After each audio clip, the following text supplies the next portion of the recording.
we're going to talk about whether a name can be trademarked. And we already mentioned there are 4 or 5 categories of names. Which one is not registrable? Well, anything that's generic, that refers to a whole category of objects, or descriptive, that refers specifically to some characteristic of that object. Those are generally not trademarkable. But which ones are beginning to be trademarketable? If it's suggestive, so that you have to use some imagination, then you can usually trademark that. And if it's arbitrary or fanciful, those are fine. Exactly. We just did a quick review of all these different names. And sometimes a term can acquire secondary meaning. It has a primary meaning. For example, what's McDonald's primary meaning? McDonald's was, as you said, a Scottish name. Okay, but McDonald's as a restaurant, the primary meaning is the name of a restaurant chain. But McDonald also has a secondary meaning. What's the secondary association of McDonald? If I name my gym as McGym, or I establish a clinic, I name it McClinic, what is the association? What is a McGym? I'm not sure. Are you trying to say that it's fast and cheap and very bad? See, you can come up with some secondary meaning so quickly. You said fast, cheap, and very bad. And very bad. So, McGym.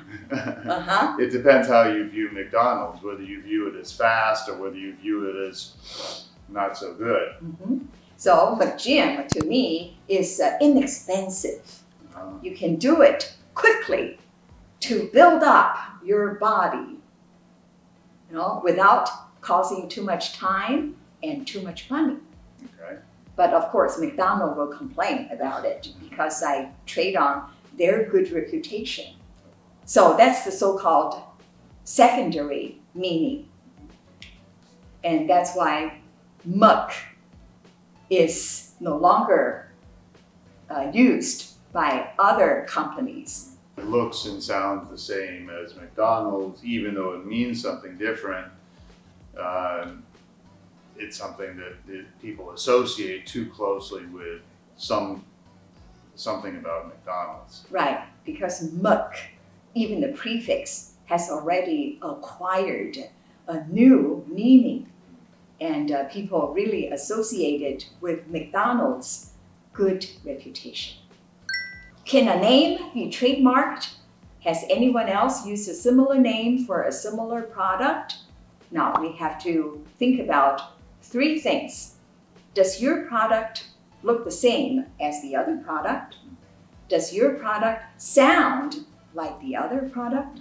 Does your product mean the same as the other product?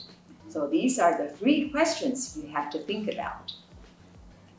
Let's now focus on inventive spelling as we look at fanciful names. But if we invent a new spelling, is it acceptable? I'm not sure. You tell me. You're the linguist. Let's look at all these inventive spelling. NU, new. Alcohol or alcohol. Quick start. Okay? So if we say these things quickly, quick start, that sounds the same as quick start. Right. So in other words, even though I use imagination to invent new spelling, quick start is too descriptive. Okay. And new, too descriptive. Right. Alcohol. Sounds like alcohol. Yeah, it's too generic. Right. So these are not acceptable. Okay. And how about abbreviations? Remember, our iGEM teams also like to... They love abbreviations. Yes, they love abbreviations. So can you talk about B100? B100, if you're talking about a vitamin supplement, obviously it's vitamin B and it's 100 milligrams because that's how it's sold. So if you try to name something B100, it's too generic. And how about V8? V8 is the name of a vegetable juice in America, and it's made from 8 vegetables. But because the V doesn't specifically say 8 vegetable drink, but it's suggestive, so that was able to be trademarked. So even though they are both abbreviations, one is not trademarkable, the other is. Right. Now, how about compound? You know, our iGEM teams really love compounds or composite marks Right. because Chinese has a lot of compounds. Right. That's why we want 2-syllable things, combine 2 syllables to make a compound, and we want to do the same thing in English. In our neighborhood, there's a company called Pineapple Hill. Right. What is it? Pineapple Hill makes pineapple shortcakes, or pineapple cakes as they call them. And Pineapple Hill, it's somewhat suggestive because it's on a small hill and it has to do with pineapple, but it doesn't say anything about the shortcakes. So by looking at the name, you wouldn't know exactly what the product is. Right. But the Chinese name of the company Pineapple Hill actually use Wang Lai Shan instead of Feng Li Shan because Feng Li, Wang Lai, these two are both pineapples. But Feng Li in Chinese is too generic. But Wang Lai, it's the Southern Min or Taiwanese equivalent, has another secondary meaning, which means your good luck will come. That's why Wang Lai Shan is a much better name than Feng Li Shan, even though in English is Pineapple Hill. And we already mentioned metaphor is very important when we make something suggestive. So can you talk about glass wax? Well, glass wax, as I understand, was a cleaner that makes the glass shine, and wax makes things shine. So even though this was a cleaner that had no wax in it, it made it shine. And so they called it glass wax, which was conveyed the idea of shininess, even though it's not truly a wax. So if it doesn't contain wax, is it deceptive? That's a good question. That's a good question. Then as now, this is a globalized world. Globalization issue is important. Right. And sometimes we feel we are so smart by using a foreign word. However, we don't know it has a certain connotation or some negative association, or it sounds ugly or it sounds horrible. So we have to pay attention to the names as we use a foreign name. Sometimes it can be unfortunate. Right. And sometimes a name that we choose in our language that sounds fine can have a different meaning, or the same sound has a different meaning in a different language. So, for example, can you talk about Volkswagen? Volkswagen is German, just means Volk, common folk, Wagen, car. So it's the people's car. And when it was originally proposed in Germany, it was descriptive. It was a cheap car for the people. But then again, it became known as a name and therefore was able to be trademarked because it was the first and the only people's car, Volkswagen, that was in existence. So even though it started with a descriptive name, it has become associated with a secondary meaning. But again, you couldn't do that today because there are too many descriptive names already in existence. Too many people's car. Right. Right. Like I said, sometimes we try to adopt a foreign country's reputation in doing certain things well. So we might name our dress with a French name to indicate it has fashion. Or if we want to name a certain product of technology with a Japanese name to indicate, wow, Japanese has good technology. So we borrow the reputation of fashion or technology from a foreign country to name our product. So is that deceptive? There are a lot of things that are on the border, and this is how lawyers make money in this field. But it also shows, our imagination and our ability to borrow somebody's prestige to be used for ourselves. But sometimes things can go overboard and can become very unfortunate. Yeah, for example, some taboo words in some language, but I'm not going to name those taboo words. That's a good idea. Yeah, so we have to be careful. The names cannot sound, it's a taboo in another language. Now, let me talk about another case. Do you know Armani? Of course, Armani is an Italian clothing manufacturer.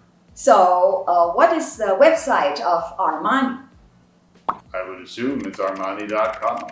Yes, Armani.com. But there is a Canadian graphics designer whose name is Anand Ramath Mani.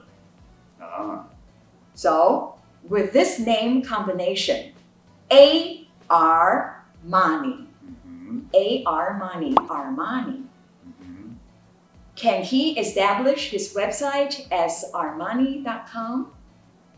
If he were trying to do it now, I doubt it, because Armani is known worldwide. But that's his name. He is A.R. Mani. But it's just like McDonald's hamburgers.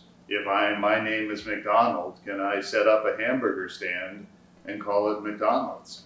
So you can try to Google Armani to see if Anand Ramath Mani has his own website. I couldn't find it. Then let's also talk about Omni Hotels. What's Omni mean? Omni means all. Omnipresent, omnipotent, and so forth, all. So if a hotel called Omni Hotels, already well established with a good reputation, can other travel agencies call themselves small Omni travel agency? Well, hotels and travel agents seem to be pretty closely related, so people might think that they were part of the same company. So that's the problem of potentially confusing. That's why they had to change their names to avoid any confusion, any affiliation, association with that good reputation of some other business. Okay, then let's talk about how strong a trademark can be. Could you summarize the strength of a trademark? So if you're a big company and you have lots of money, you can get the courts to agree that your trademark has priority, like Armani versus A.R. Mani. Armani is a huge manufacturer, well known worldwide, and so they undoubtedly were able to enforce their will over this small A.R. Mani graphic designer that wanted to use his name as part of his website. So this is another side of the trademark infringement issue. So what's our suggestion? So in many cases, if you use an arbitrary name along with a descriptive name, for instance, Starbucks coffee. Starbucks used to be Starbucks coffee because they wanted to make sure that if there was somebody else in the world that was using Starbucks, they could still use that name because it's not Starbucks, it's Starbucks coffee. But once they became famous, and Starbucks became associated with them, then they dropped the coffee recently. So now they're just Starbucks, and nobody else can use that name because, again, they got that degree of power from being large and well-known business worldwide. Same thing with Domino's Pizza. There are lots of ways that you could use Domino's, which is a board game, but Domino's Pizza is very specific to that pizza chain. Exactly. So it starts with the brand name and generic. A generic name term following it. So that's the suggestion. When you name your product, you start from that. In addition to trademarks, we also need to think about logo, print devices, and trademark symbols. Those are all important. Just like a person, not only do you have your name, you also have certain appearance, certain dress, certain style, and that can mark you as different from other people. That can be important in the name as well. I'll mention a little of that in one of the names of the iGEM teams in the next video.